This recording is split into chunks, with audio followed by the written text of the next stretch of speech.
Hello and welcome to the first of a special two-part podcast series with our Chief Digital Strategist, James Warren, who's here to talk about the new approach we're taking here at Weber Shandwick, which we're calling inline communications. James, in its simplest form, what is inline communications?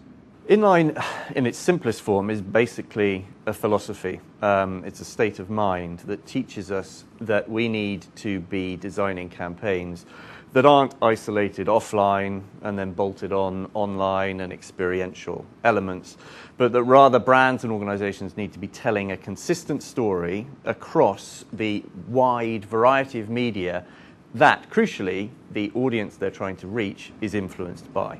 You're not talking, though, about a media-neutral campaign, are you?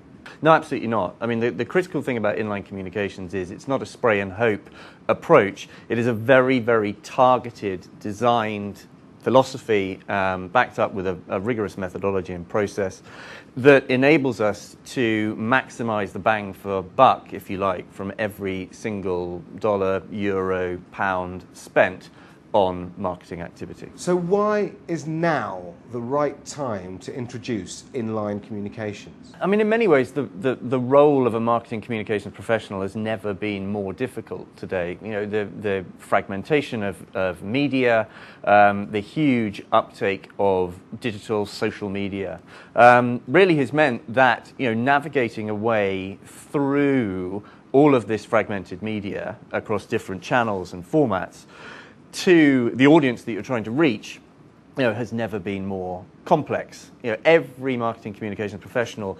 realizes, I think, that they should be doing digital, but how much digital should they be doing? To what extent should they be using and retaining traditional communications activities? Inline is designed to give them a framework that is backed up by very, very rigorous, proper research that enables them to create campaigns that are absolutely designed to target and hit the audience that they're trying to reach in an appropriate, proportionate way.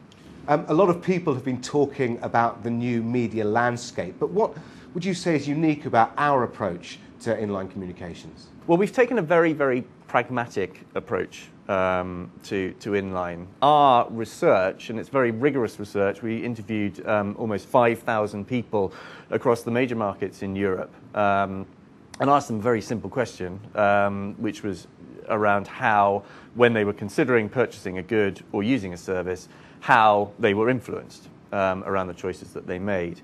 And the insights that we've got basically allow us to be able to prove the value of digital, to prove the value of traditional media relations, to prove the value of advocacy, and to be able to go to organizations and brands and literally give them a template which they can design their campaigns on, which enable them to absolutely deliver their consistent story and their key messages to the audience that they're trying to reach.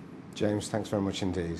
And watch this space for the second part of our special Inline Communications podcast, where we'll be looking in a bit more detail at the research that's driving our approach to inline communications.